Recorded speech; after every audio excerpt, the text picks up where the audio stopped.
Hello, HIUS 530 students. My name is Ronald Picciarelli.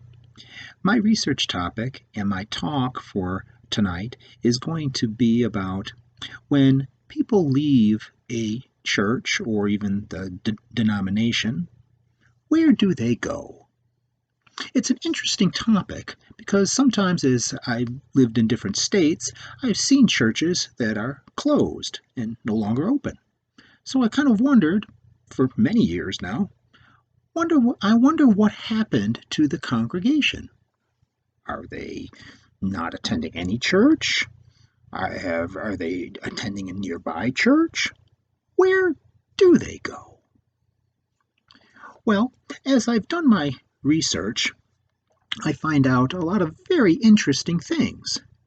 In the 21st century now, we've seen the growth of mega churches, and they are growing quite a bit in some larger cities, but also in suburbs.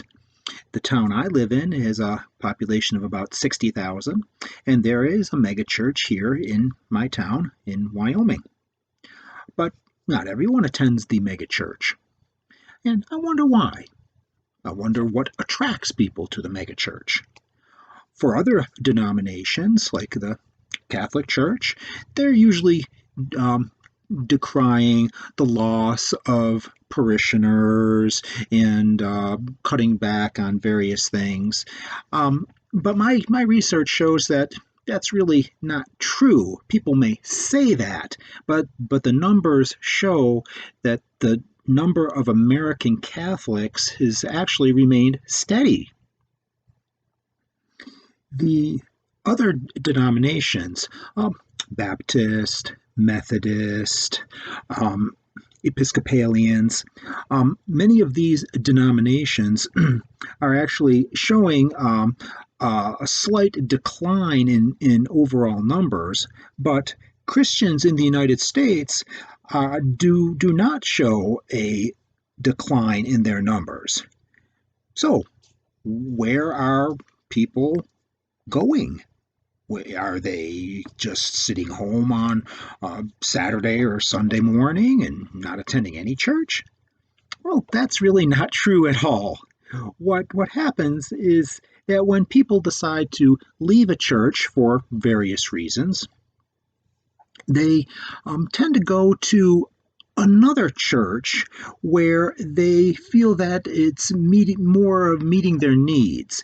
If they are a family with children, they would want a children's program to be there.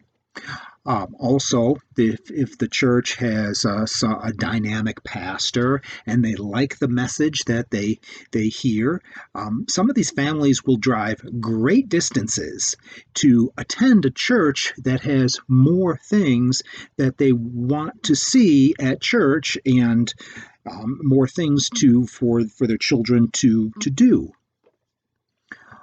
Um, we've seen in the late 20th and 21st century that smaller churches of various denominations are actually suffering because churches that are a little bit larger with some more different things going on, maybe the theology, the way the minister is there, that people want to go to some of these churches where there's stuff going on and they feel good about going to the church, and people want to go to a church where dynamic things are happening.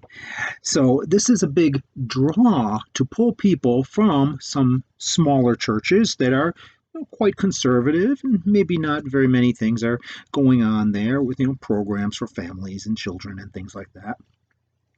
And they're being drawn to some of the bigger churches that do have these types of programs.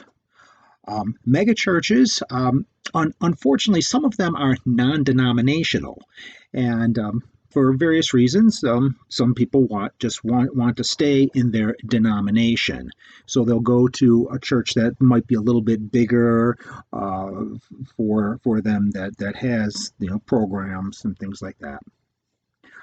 In the Catholic Church, some members of Catholic congregations have left to because of the scandals in the Catholic Church and things like that. But like I said before, the overall numbers of Catholics in the United States are remaining steady. So there's not this precipitous drop in Catholics as the media might lead us to believe. So those are some of the uh, areas where people who leave one church and find another church home, where they go. So I hope you enjoyed my little talk right now. Thank you.